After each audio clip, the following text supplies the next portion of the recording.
पूरो मक़सद अची वियो त इस्लाम जा आलिम हिकिड़ी जमात ठाहे करे अल्लाह जे धरतीअ ते अल्लाह जो निज़ाम नाफ़िज़ करणु घुरनि था। इहो असल मक़सद आहे जमीयत उलमा इस्लाम जो। यदुल्लाहि अलल जमा, अल्लाह जो हथ जमात जे मथां आहे। अल्लाह हथनि खां पाक आहे, त पोइ अल्लाह जो हथ कीअं थियो? इन मां मुराद ही आहे त जॾहिं हिकिड़ी जमात अल्लाह रब्बुल इज़्ज़त जे बुनियादी उसूलनि खे दुनिया ते नाफ़िज़ करण जे लाइ जॾहिं महिनत ऐं जद्दोजहद कंदी आहे त अल्लाह रब्बुल इज़्ज़त जी मदद ऐं नुसरत उन सां शामिल हूंदी आहे। यदुल्लाहि अलल जमा ई आहे। ऐं वाअतसिमू बिहब्लिल्लाहि जमीअन वला तफ़र्रक़ू, क़ुरान तो चए त अल्लाह जी रस्सीअ खे मज़बूती सां पकड़ियो ऐं पाण में इंतिशार ऐं इख़्तिलाफ़ न कयो। अल्लाह जी रस्सी छा आहे? अल्लाह जी रस्सी कहिड़ी आहे? जॾहिं त अल्लाह हथ खां बि पाक, अल्लाह अख खां बि पाक, अल्लाह वजूद खां बि पाक, यानी बज़ाहिर इंसानी वजूद खां, अल्लाह रस्सीअ खां बि पाक। जेकॾहिं इते माना मफ़हूम ऐं ख़ुलासो ऐं निचूड़ कढिजे त अल्लाह जी रस्सी जमात आहे ऐं उहा जमात इस्लाम वारी जमात आहे ऐं उहा जमात इस्लाम जे आलिमनि जी जमात आहे। यानी अल्लाह जी जमात इस्लाम जे आलिमनि जी जमात खे मज़बूतीअ सां पकड़ियो, उन में कंहिं क़िस्म जो इख्तिलाफ़ न आणियो। वाअतसिमू बिहब्लिल्लाहि जमीअन वला तफ़र्रक़ू, माना तव्हां अल्लाह जी रस्सीअ खे पकड़ो, आलिमनि जी जमात खे पकड़ो, इस्लाम जे आलिमनि जे रस्ते खे पकड़ो, तव्हां कामयाब थी वेंदव। बाबा शहीद रहमहुल्लाह फरमाईंदा हुआ त अल्लाह रब्बुल इज़्ज़त क़यामत जे ॾींहुं हीउ न पुछंदो त तव्हां अल्लाह जे धरतीअ ते अल्लाह जो निज़ाम नाफ़िज़ कयो या न कयो, तव्हां इस्लाम नाफ़िज़ कयो या न कयो, तव्हां शरीयत नाफ़िज़ कई या न कई, क़ुरान जो कानून तव्हां नाफ़िज़ कयो या न कयो। अल्लाह इहो न पुछंदो। हा, अल्लाह रब्बुल इज़्ज़त एतिरो ज़रूर पुछंदो त छा तव्हां अल्लाह जे धरतीअ ते अल्लाह जे निज़ाम जे लाइ महिनत ऐं जद्दोजहद कई या न कई। माना असां नतीजे जा मुकल्लफ़ न आहियूं, असां महिनत जा मुकल्लफ़ आहियूं ऐं उन महिनत जो नालो जमीयत उलमा इस्लाम आहे। जमीयत उलमा इस्लाम छो ठाही वई?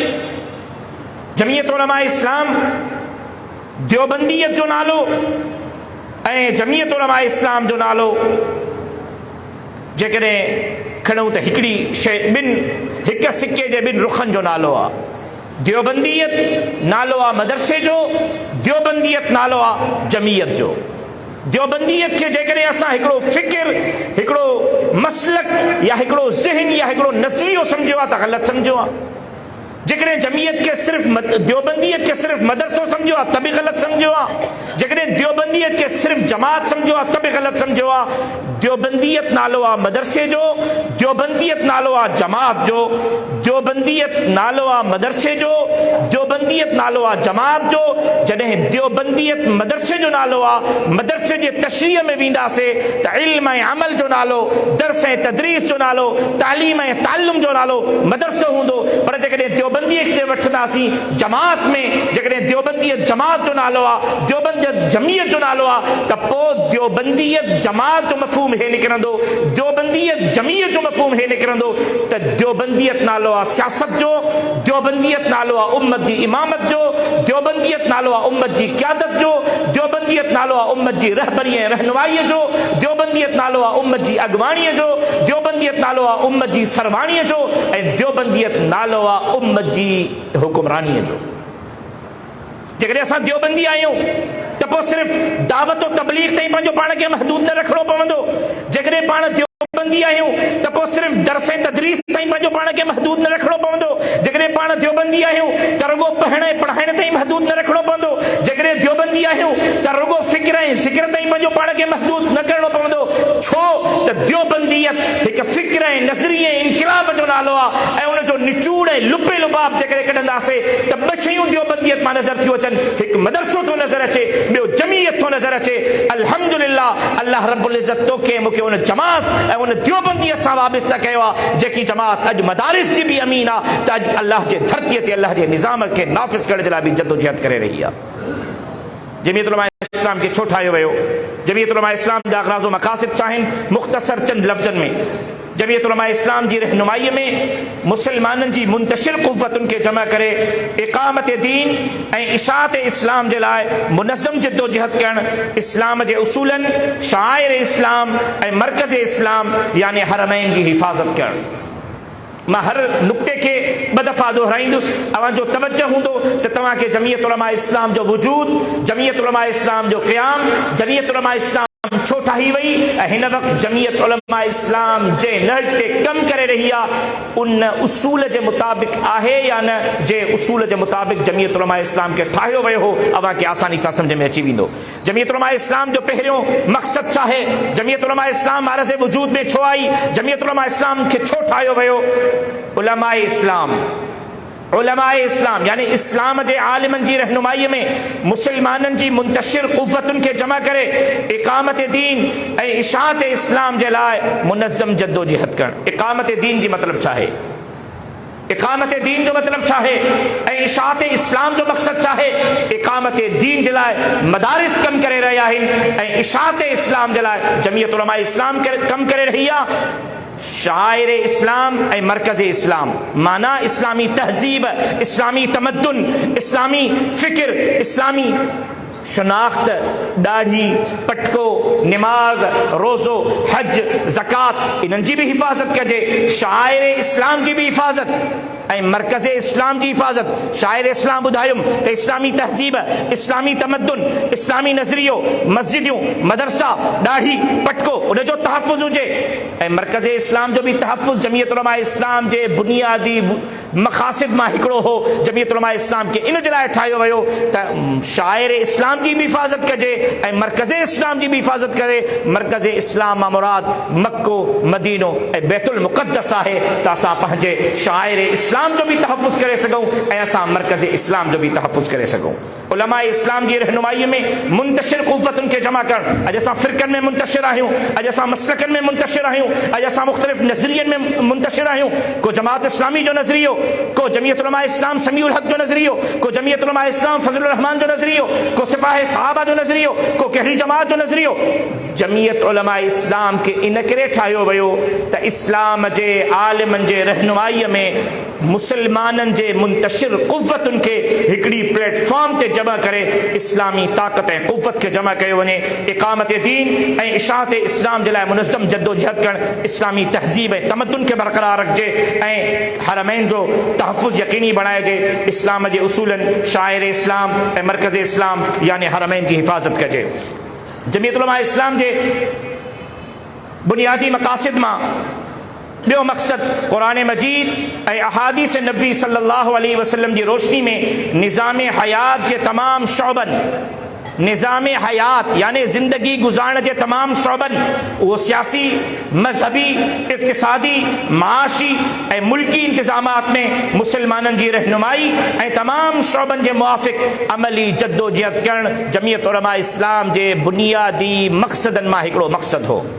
तो कुरान मजीद ऐं अहादीस नबी जी रोशनी में माना असांजी सियासत भी, असांजो निज़ाम हयात भी, असांजो इक़्तिसादियात भी, असांजो मज़हबी, असांजो मुआशरती, असांजो माशी ऐं मुल्की इंतज़ामात मुकम्मल तौर ते अहिड़ो ढांचो तैयार कजे, अहिड़ा अफ़राद तैयार कजनि, अहिड़ी टीम तैयार कजे जो मुकम्मल तौर ते क़ुरान ऐं हदीस जी रोशनी में इंसान ज़ात जी कामिल ऐं मुकम्मल रहनुमाई करे सघे। जमीयत उलमा इस्लाम जो बुनियादी मक़ासिद मां हिकिड़ो मक़सदु इहो हो। कुरान मजीद ऐं अहादीस नबी सल्लल्लाहु अलैहि वसल्लम जी रोशनी में निज़ाम हयात जे तमामु शौबनि सियासी, मज़हबी, इक़्तिसादी, माशी ऐं मुल्की इंतज़ामात में मुसलमाननि जी रहनुमाई ऐं तमामु शौबनि जे मुआफ़िक़ अमली जद्दोजहद करणु इस्लाम हिकु मुकम्मल ऐं जामे दीन आहे जेको ज़िंदगीअ जे हर पहलूअ में पंहिंजे मञण वारनि जी बिलख़ुसूस ऐं तमामु इंसानाने आलम जी बिलउमूम रहनुमाई करे थो। वमा अरसलनाक इल्ला रहमतल लिल आलमीन। रसूलुल्लाह सल्लल्लाहु अलैहि वसल्लम नबी त मुसलमाननि जो हो, लेकिन अॻवान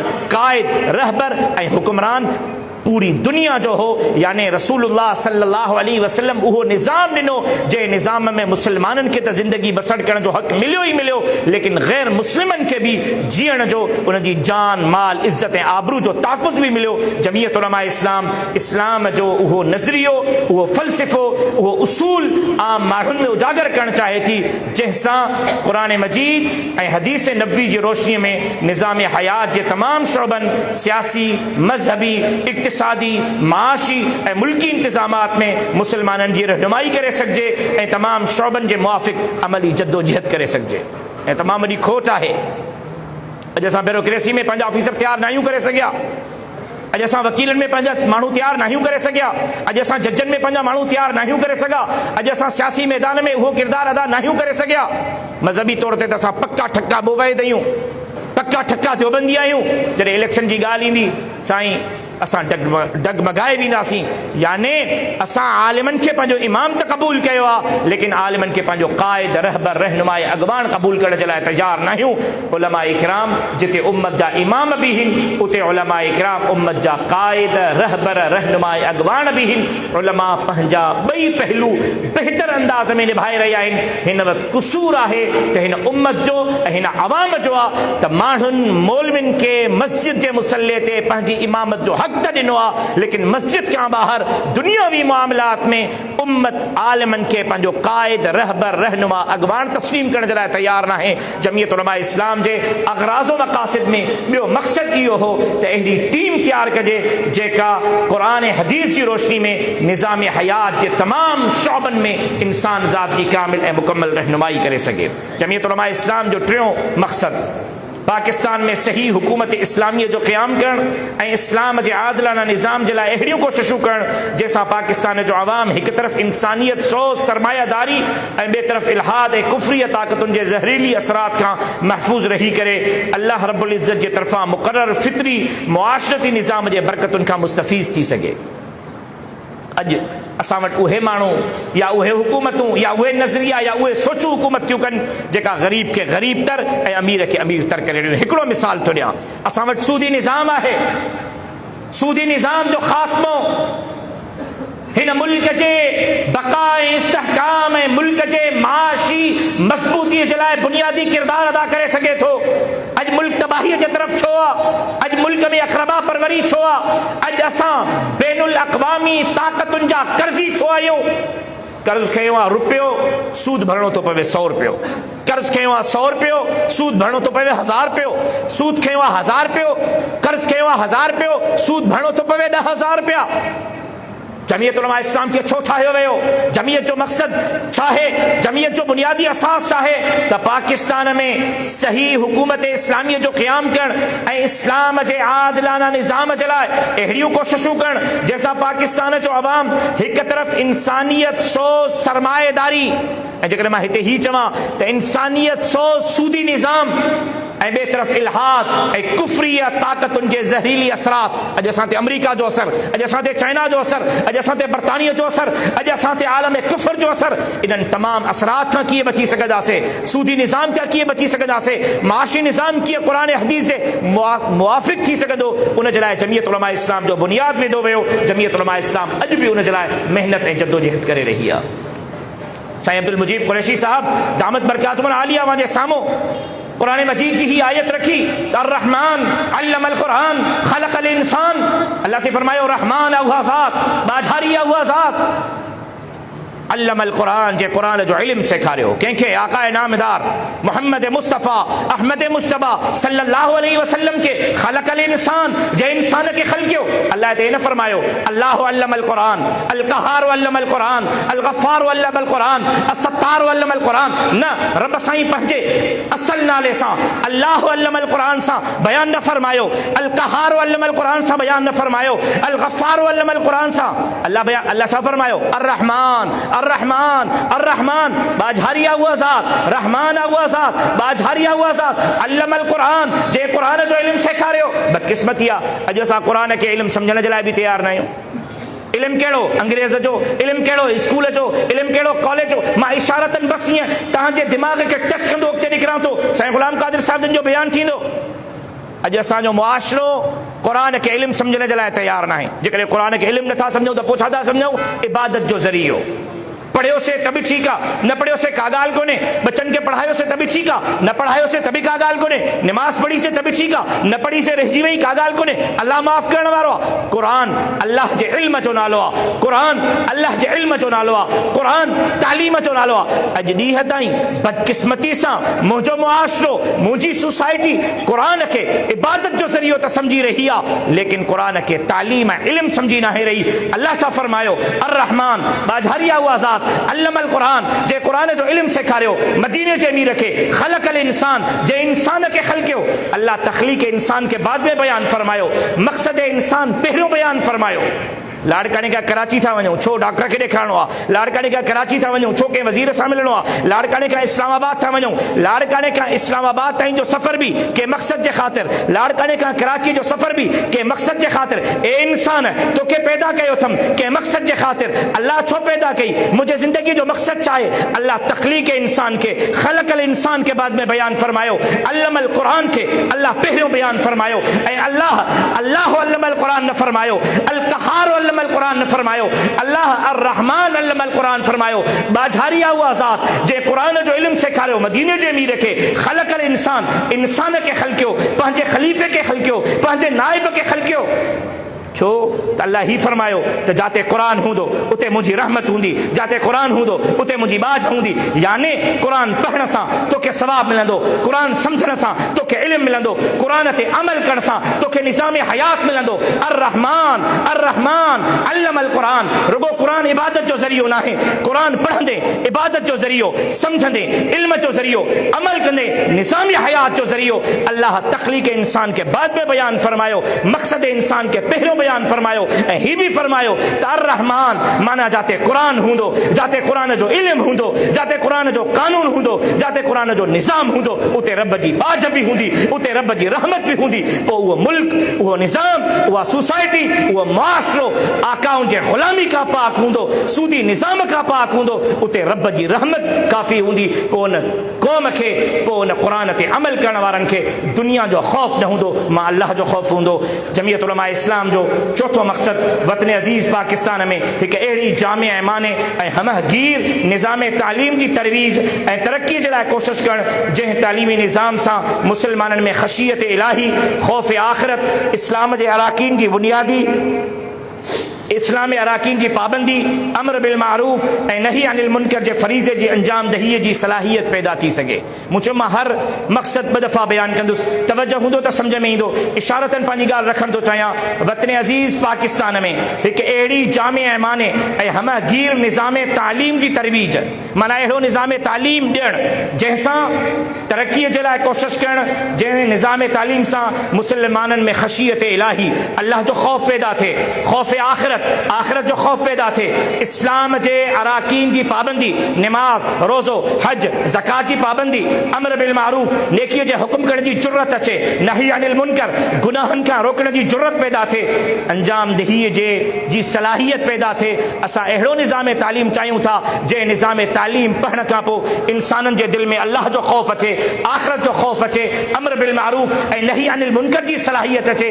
जॾहिं तालीमी निज़ाम बहितर हूंदो त ख़ौफ़ ख़ुदा ईंदो, जॾहिं ख़ौफ़ ख़ुदा ईंदो त पूरी दुनिया जो निज़ाम बहितर थींदो, जॾहिं दुनिया जो निज़ाम बहितर थींदो त पोइ को ग़रीब खां ग़रीब तर न हूंदो, को अमीर खां अमीर तर न हूंदो। अॼु दुनिया तबाह इन जे करे आहे, अॼु दुनिया बर्बाद इन जे करे आहे, अॼु महांगाई, अक़रबा परवरी, ज़ुल्म ऐं जबर, इंसाफ़ जो क़त्ल इन जे करे आहे जो असांजो तालीमी निज़ाम बर्बाद आहे। तालीमी निज़ाम उन में ई इंसाफ़ आहे जेको अल्लाह जो मुक़ररु कयल तालीमी निज़ाम आहे। असां अल्लाह जे धरतीअ ते अहिड़ो निज़ाम तालीम नाफ़िज़ करणु था चाहियूं जंहिंसां ख़ौफ़ ख़ुदा पैदा थिए ऐं उन तालीमी निज़ाम जे लाइ जमियत उलमा इस्लाम महिनत करे रही आहे। पंजो मक़सद जमियत उलमा इस्लाम जे बुनियादी मक़ासिद मां पाकिस्तान जे मुसलमाननि जे दिलनि में जिहाद फ़ी सबीलिल्लाह, मुल्क जे दिफ़ा, इस्तेहकाम ऐं सालिमियत लाइ जज़्बे ईसार ऐं जज़्बे क़ुर्बानी पैदा करणु। अॼु असां मां जिहाद फ़ी सबीलिल्लाह निकिरी वियो आहे। अॼु जिहाद गार बणिजी वियो आहे, अॼु जिहाद दहशतगर्दी जी अलामत बणिजी वियो आहे। जिहाद कंहिं मज़लूम जे मथां हमले करण जो नालो नाहे। अल्लाह जो कसम, इस्लाम जे सरबुलंदी जे लाइ, इस्लाम जे बक़ा जे लाइ, मुसलमाननि जे तहफ़ुज़ जे लाइ, मुसलमाननि जी जान माल इज़त ऐं आबरू ऐं मुसलमाननि जी रियासत खे बचाइण जे लाइ हथ में हथियार खणण खे जिहाद फ़ी सबीलिल्लाह चयो थो वञे। जमियत उलमा इस्लाम जो बुनियादी पंजो मक़सद इन जे लाइ जमियत उलमा इस्लाम ठाही वई। जमियत उलमा इस्लाम जो बुनियाद इन जे करे रखियो वियो त पाकिस्तान जे मुसलमाननि जे दिलनि में जिहाद फी सबीलिल्लाह, मुल्क जो दिफ़ा, इस्तेहकाम ऐं सालिमियत लाइ जज़्बो ऐं ईसार पैदा करे सघिजे, क़ुर्बानी पैदा करे सघिजे, क़ुर्बानी जो ईसार पैदा करे सघिजे। अॼु बि जमीयत उलमा इस्लाम पंहिंजे उन बुनियादी मक़सद ते अमल पैरा आहे। जमीयत उलमा इस्लाम जो छहों बुनियादी मक़सद मुसलमाननि में मक़सद ज़िंदगीअ जे लाइ वहदत, फ़िक्र, अमल ऐं इस्लामी भाईचारे खे अहिड़ी तरह तरक़ी ॾियण लाइ महिनत कोशिश करणु जो उन सां सूबाई, इलाक़ाई, लिसानी ऐं नस्ली तासुब ख़त्म थी सघे। अॼु दुनिया में ज़मीन ते रहण वारनि इंसाननि पंहिंजा अलॻि अलॻि मक़सद हयात मुतयन करे रखिया आहिनि। पंहिंजे मुक़ररु कयल मक़सद हयात में कामयाबी जे लाइ हर मुल्क, हर क़ौम ऐं हर फ़र्द जद्दोजहद करे रहियो आहे। लेकिन जमीयत उलमा इस्लाम वहदत, भाईचारो, इत्तिहाद ऐं अल्लाह रब्बुल इज़्ज़त जे हुक्म जी तामीर तहत क़ौम खे यकजा करे नफ़रतुनि जो ख़ात्मो करणु घुरे थी। को सिंधु देश जे नाले ते अलॻि क़ौम थो ठाहिणु चाहे, को बलोच जे नाले ते अलॻि क़ौम ठाहिणु थो चाहे, को चीन जे नाले ते पूरे मुल्क खे पंहिंजे मुठीअ में रखणु थो चाहे, को यहूदियत जे नाले ते पूरे मुल्क खे पंहिंजो ग़ुलाम बणाइणु थो चाहे, को अमेरिका जे नाले ते ॾाढो सो गाबो बणजणु चाहे थो। जमीयत उलमा इस्लाम इन जे करे मारज़ वजूद में आई ताकि असां नस्ली ऐं मज़हबी ऐं मसलकी नफ़रतुनि जो ख़ात्मो करे सघूं। मुसलमाननि में मक़सद ज़िंदगीअ जे लाइ वहदत, इत्तिहाद, फ़िक्र, अमल, इस्लामी भाईचारो अहिड़ी तरह तरक़ी ॾियण लाइ महिनत ऐं कोशिश करणु, उन सां सूबाई, इलाक़ाई, लिसानी ऐं नस्ली तासुब ख़त्म थी सघे। अॼु असां वटि मसलकी बि तासुब आहे, अॼु असां वटि जमाती बि तासुब आहे, अॼु असां वटि लीगलो, पीपलो, इमरान ख़ान, फलाणो, टीरो, सिंधी, पंजाबी, इहो बि तासुब आहे। जमीयत उलमा इस्लाम इत्तिहाद चाहे थी। असां मुशरिकनि, बिदातिन जी भी इस्लाह जज्बाती बुनियादनि ते न, इल्म जे बुनियादनि ते करणु था चाहियूं, दलील जे बुनियादनि ते करणु था चाहियूं, काफ़र जे नारे जे बुनियादनि ते न। को मरीज़ वञे डॉक्टर ॾे, डॉक्टर खे हुनजी ऑपरेशन करणी आहे, तोखे त चिरींदुमि, तोखे त फाड़ींदुमि, डंडा ऐं बाठा सभु हथ में हुजनि, मरीज़ भॼी जान छॾाईंदो। मरीज़ आहे, बीमार आहे, ऑपरेशन ज़रूरी आहे, डॉक्टर हुनजी काउंसलिंग थो करे, डॉक्टर हुनजी ज़हन साज़ी थो करे, डॉक्टर हुनखे सम्झाए थो, बाबा हे मर्ज़ तोखे लाहिक़ आहे, तोखे ज़िंदा रहणो आहे, तोखे बचणो आहे, त तुंहिंजी ऑपरेशन ज़रूरी आहे। पोइ ऑपरेशन खां पोइ तोखे हे फ़ाइदो थींदो, पोइ तोखे हीअ दवा ॾियणी पवंदी। याने डॉक्टर मर्द खे, इंसान खे चीरे फाड़े रखे थो, लेकिन उनजी ज़हन साज़ी करण खां पोइ असां बि दीनी, मज़हबी, फ़िरक़ावारियत ऐं मसलकी मरीज़नि जो शिद्दत जे बुनियादनि ते न, जज़्बाती बुनियादनि ते न, दीनी, अक़ली, इल्मी बुनियादनि ते ज़हन साज़ी करे, इस्लाह करे, इलाज करे, अहिड़ो माहौल क़ाइमु करणु था चाहियूं जो हिते को सिंधु देश जो नारो न हुजे, हिते को मुल्की नारो न हुजे, हिते को बैनुल अक़वामी नारो न हुजे, हिकिड़ो सिर्फ़ु हिकिड़ो नारो हुजे, ला इलाहा इल्लल्लाह मुहम्मदुर रसूलुल्लाह। मुंहिंजा 20 मिंट पूरा थी विया। ला इलाहा इल्लल्लाह मुहम्मदुर रसूलुल्लाह रुगो मज़हबी नारो न आहे, ला इलाहा इल्लल्लाह मुहम्मदुर रसूलुल्लाह रुगो मसलकी ऐं मज़हबी नारो न आहे। ला इलाहा इल्लल्लाह मनहजे इनकलाबे नबवी जो लुबे लुबाब ऐं ख़ुलासो आहे। रसूलुल्लाह सल्लल्लाहु अलैहि वसल्लम जे नबूवत इनकलाब जो ख़ुलासो लुबे लुबाब ला इलाहा इल्लल्लाह मुहम्मदुर रसूलुल्लाह हो। माना मदीने जो अमीर रुगो माण्हुनि खे मुसलमान बणाइण न आयो, मुसलमान बणाइण सां गॾु इंसान बि बणाइण आयो, पर जेकॾहिं को मुसलमान नथो बणिजे त बि पूरी काइनात खे मदीने जे अमीर पंहिंजे नबूवत सां अहिड़ो इनकलाब ॾिनो जंहिं इनकलाब में तमामु इंसान ज़ात खे रहण जो हक़ मुयसर हुजे।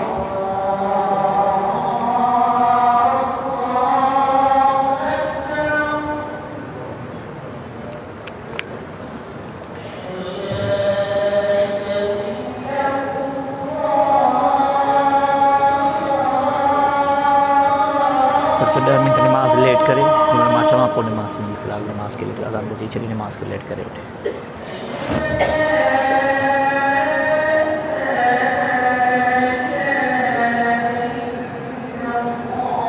बाक़ाइदा नमाज जो वक़फ़ो कंदासीं, उन खां पोइ साथी उथनि, इंशाअल्लाह नमाज जो बि वक़फ़ो हूंदो, मानी जो बि वक़फ़ो हूंदो इंशाअल्लाह।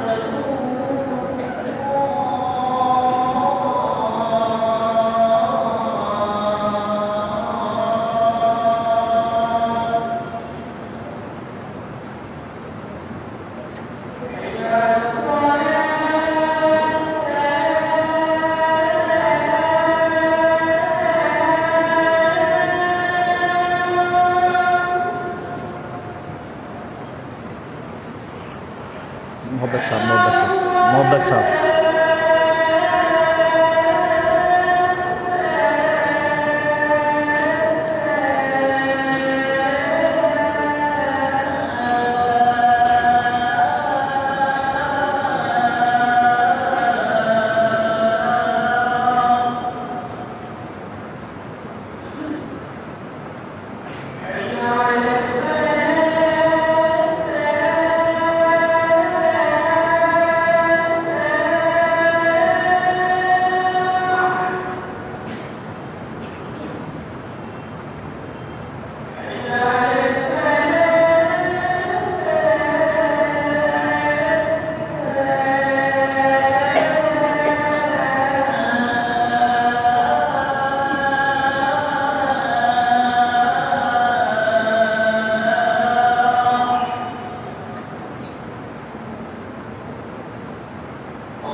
ला इलाहा इल्लल्लाह मुहम्मद रसूलुल्लाह सिर्फ एक मजहबी नारो ना है, सिर्फ मसले की नारो ना है।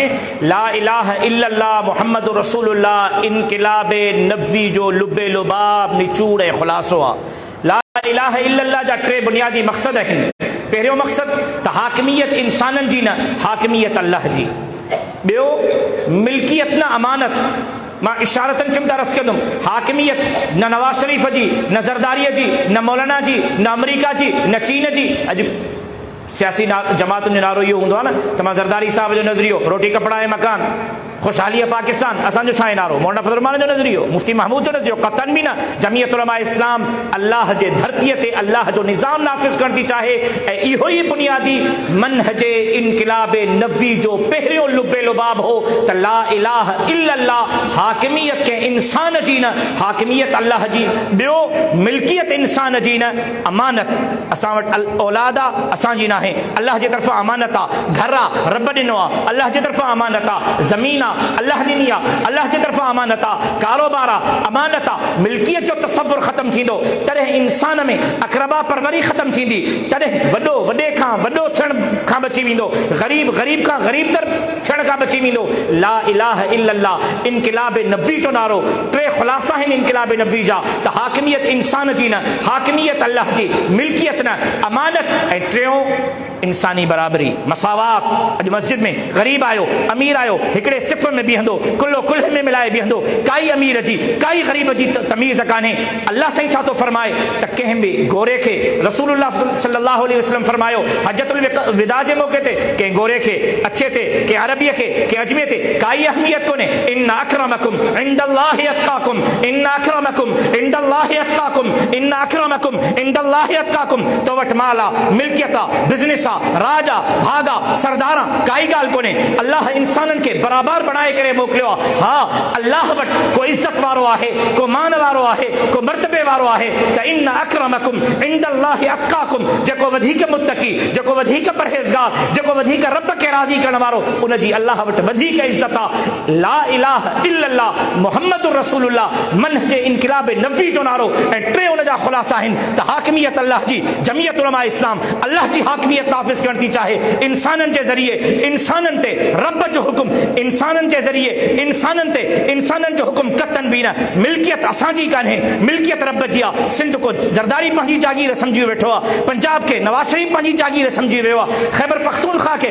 पीटीआई पंहिंजी जागीर सम्झी वेठी आहे, अमेरिका खे बुश पंहिंजी जागीर सम्झी वेठो आहे। न मिल्कियत न आहे, अमानत आहे, बराबरी, हे वॾो सो ॾाढो, सो गाबो, हे ग़रीब, इन जे करे हिन जी का औकात ई कोन्हे। न इंसानी बराबरी, मसावात, इहो इनकिलाब नबवी जो नारो आहे। अॼु जमीयत उलमा इस्लाम इनकिलाब नबवी के अमली नमूने ते अल्लाह जे धरती ते नाफ़िज़ करण जे लाइ मेहनत करे रही आहे। जमीयत उलमा इस्लाम खे छो ठाहियो वियो? जमीयत उलमा इस्लाम जे वजूद जो मक़सद छा आहे? सतों बुनियादी मक़सद दुनिया जे मुसलमाननि सां इकामत दीन ऐं इलाए कलिमतुल्लाह जे सिलसिले में मज़बूत राब्ता क़ाइमु करणु। इकामत दीन ऐं इलाए कलिमतुल्लाह मुसलमाननि जी इज्तिमाई ज़िम्मेदारी आहे। अल्लाह जे नाले ते पूरी दुनिया जा मुसलमान गॾु हुजनि, दीन जे निफ़ाज़ जे लाइ पूरी दुनिया जा मुसलमान गॾु हुजनि, क़ुरान जे कानून जे निफ़ाज़ जे लाइ पूरे दुनिया जे मुसलमाननि जो राब्तो हुजे। जमीयत उलमा इस्लाम उहो चाहे थी।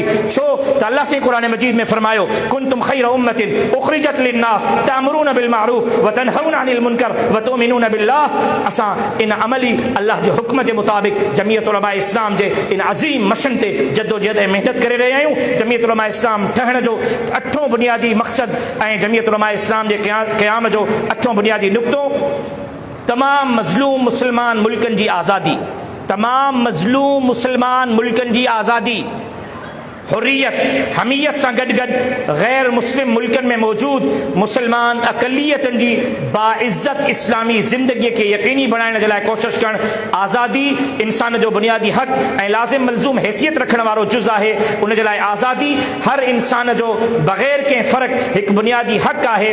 दुनिया में मुसलमाननि खे उन जे बुनियादी हक़ इस्लाम खां महरूम करण जी कोशिशि कई पई वञे, जंहिंखे रोकणु जमीयत उलमा इस्लाम जो बुनियादी हक़ आहे। जेका मज़लूम इस्लामी मुल्क आहिनि, अफ़गानिस्तान आहे, फ़लस्तीन आहे, इराक़ आहे, शाम आहे, सूरिया आहे, चचीनिया आहे, उन्हनि मज़लूम मुसलमाननि मुल्कनि जी मदद करणु जमीयत उलमा इस्लाम जो बुनियादी मक़सद ऐं गैर मुस्लिम मुल्कनि में जेका मुसलमान रहनि था उन्हनि जी आज़ादी ऐं हुर्रियत त उन्हनि खे उन्हनि जी इंसान जे तौर ते ॾिनल आज़ादी यकीनी बणाए सघिजे, ताकी उहे आज़ादी सां पंहिंजे इस्लाम, पंहिंजे दीन, पंहिंजे अल्लाह जी इबादत करे सघनि। जमीयत उलमा इस्लाम अमली तौर ते इन ते कोशिश ऐं मेहनत करे रही आहे। नाओ जमीयत उलमा इस्लाम जो बुनियादी मक़सद मुख़्तलिफ़ इस्लामी इदारनि, मुख़्तलिफ़ इस्लामी इदारनि मसलन मसाजिद, मदारिस, मकातिब, कुतुब खाननि, यतीम ॿारनि जी किफ़ालत जी हिफ़ाज़त, इस्लाह ऐं तरक़ीअ जे लाइ कोशिशि करणु।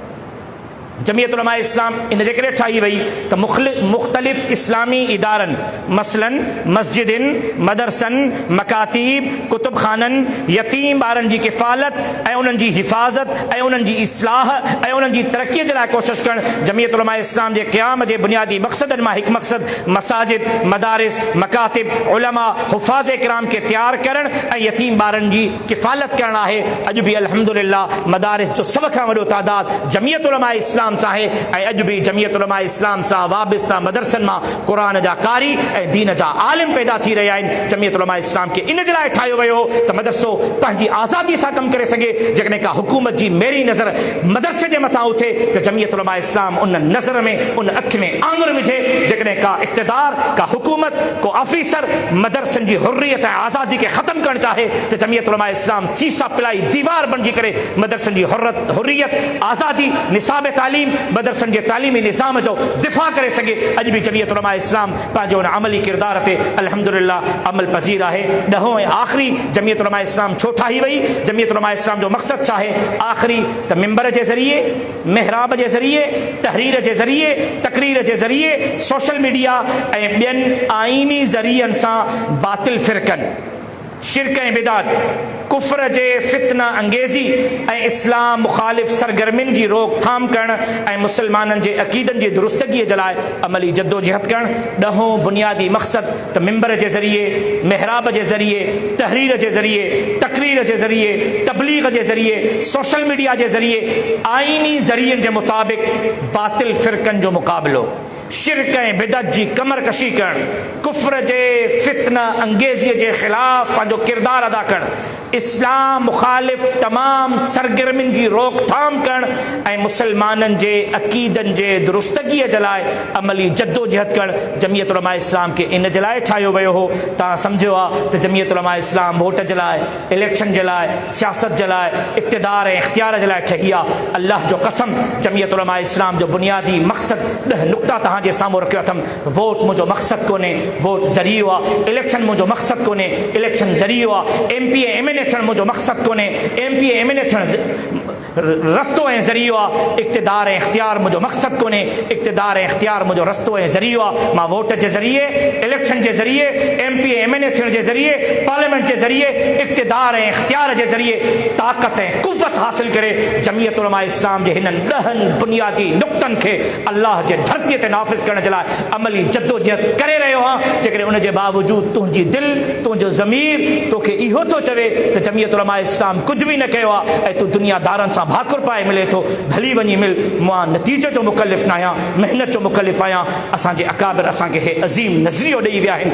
रब्बे मोहम्मद जो कसम, शहीद वालिद वांगुरु जीअं शहीद वालिद चयो त असां नतीजे जा मुकल्लिफ़ न आहियूं। अल्लाह क़यामत जॾहिं इहो पुछंदो त तव्हां इस्लाम नाफ़िज़ कयो या न कयो, अल्लाह इहो ज़रूरु पुछंदो त उन जे लाइ महिनत कई या न कई। असां महिनत करे रहिया आहियूं, जद्दोजहद करे रहिया आहियूं ऐं इंशाअल्लाह उहो ॾींहुं परे कोन्हे जो इन जो नतीजो बि मिलंदो। जॾहिं बाबा हक़ानी हो, अकेलो हो, बाबा शहीद ख़ालिद महमूद रहमहुल्लाह हो, चंद दोस्त हा, अॼु जमात आहे, अॼु ताक़त आहे, अॼु क़ुव्वत आहे। कल्ह ताईं इलेक्शन में बीहण जे लाइ को उम्मीदवार कोन पियो मिले, अॼु इन नहज ते आया आहियूं त एतिरा वोट लाड़काणे में पाण वटि मौजूदु आहिनि जो खटे नथा सघूं, लेकिन कंहिंखे खटराए ऐं कंहिंखे हाराए सघूं था। सुभाणे उहो ॾींहुं परे कोन्हे जॾहिं जमीयत उलमा इस्लाम वटि ताक़त बि हूंदी, क़ुव्वत बि हूंदी, इक़्तिदार बि हूंदो, इख़्तियार बि हूंदो। जॾहिं इक़्तिदार ऐं इख़्तियार मिलियो उन ॾींहुं मौलाना फज़लुर रहमान जो, मुफ्ती महमूद रहमहुल्लाह जो नज़रियो न बल्कि इन्हनि जी क़यादत में, इन्हनि जी अॻवाणीअ में, इन्हनि जी सरवाणीअ में रब्बे मोहम्मद जो कसम अल्लाह जे धरतीअ ते क़ुरान जो आदिलाना निज़ाम नाफ़िज़ कंदासीं।